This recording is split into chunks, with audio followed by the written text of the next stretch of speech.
La miséricorde de Dieu est à l'œuvre toujours.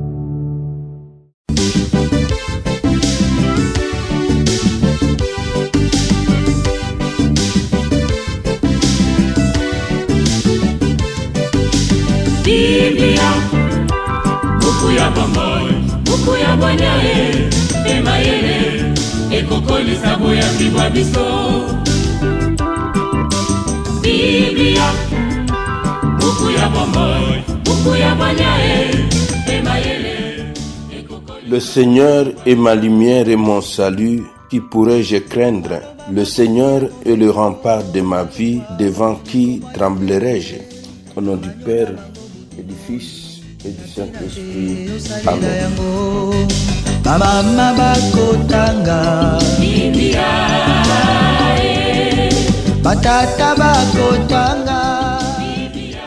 Bien, chers frères et sœurs dans le Christ, bonjour. Ce mardi 9 juin, notre mère l'Église nous propose en méditation ces deux textes.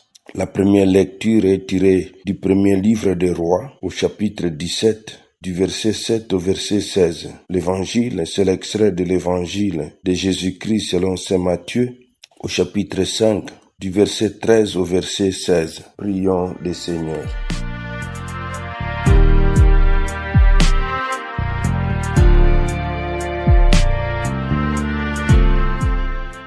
Seigneur, source de tout bien, réponds sans te lasser à notre appel. Inspire-nous ce qui est juste. Aide-nous à l'accomplir. Par Jésus, le Christ notre Seigneur. Amen.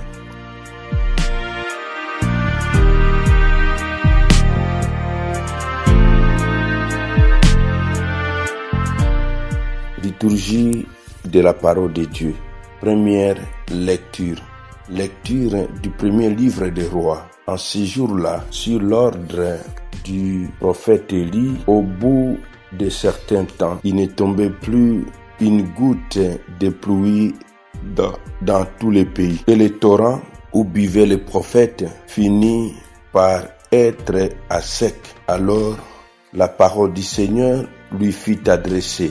Lève-toi, va à Sarepta, dans le pays de Sidon.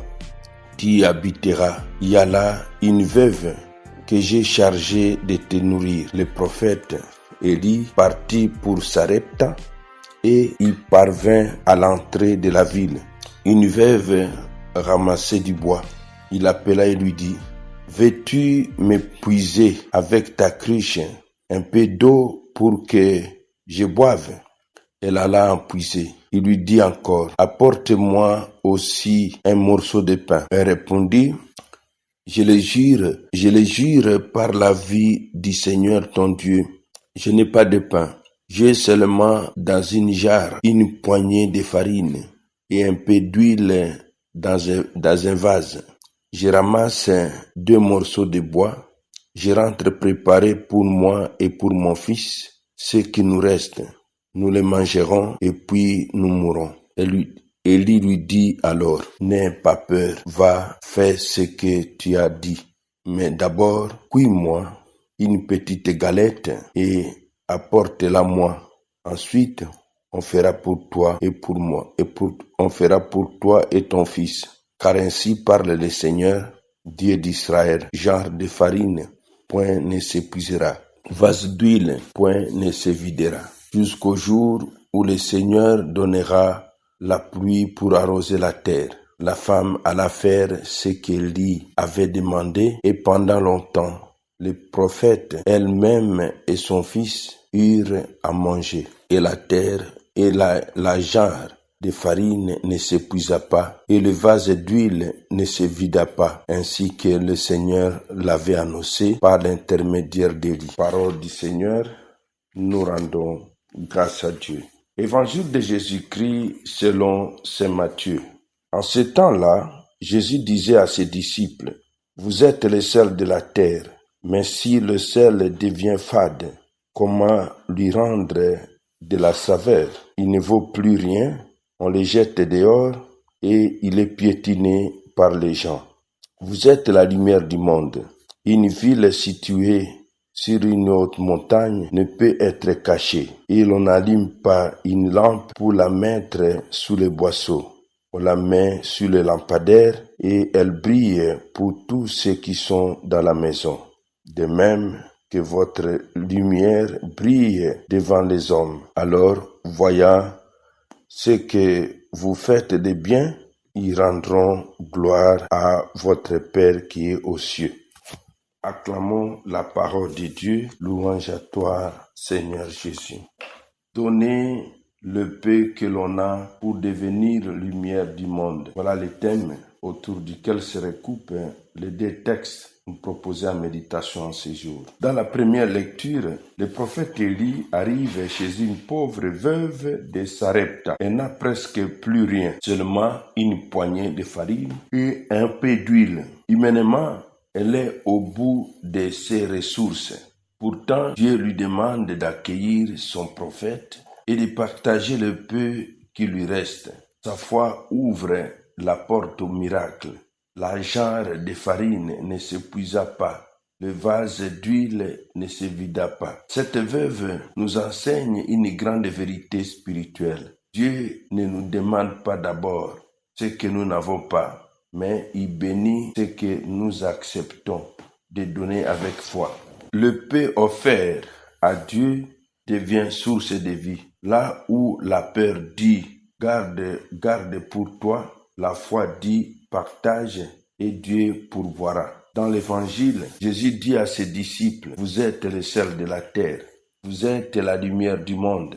Le sel donne du goût, conserve et purifie. La lumière éclaire, rassure et guide. » Être chrétien, ce n'est donc pas vivre caché dans l'indifférence, mais devenir une présence qui transforme doucement le monde. Aujourd'hui, le Seigneur nous rappelle que même dans la pauvreté, la fatigue, les limites ou les épreuves, nous pouvons encore être le sel et la lumière.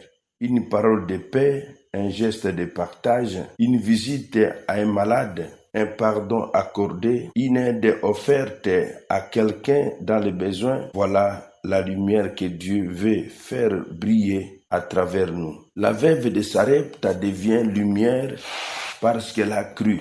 Les disciples deviennent sel parce qu'ils donnent saveur à la vie par l'amour. Là où règne la peur, l'angoisse, l'égoïsme, la haine ou le dérangement, le chrétien est appelé à faire briller la bonté de Dieu.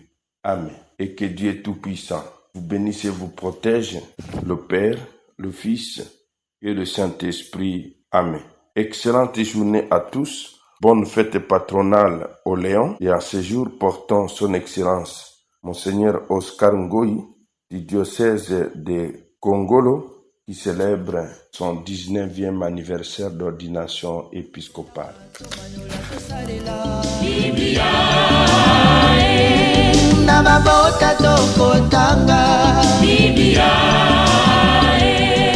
Namasanga tokotanga oh bipai biso buku ebombi makanisi manzambe buku ya kokabola na baninga buku ya kobomba na se ya mbeto te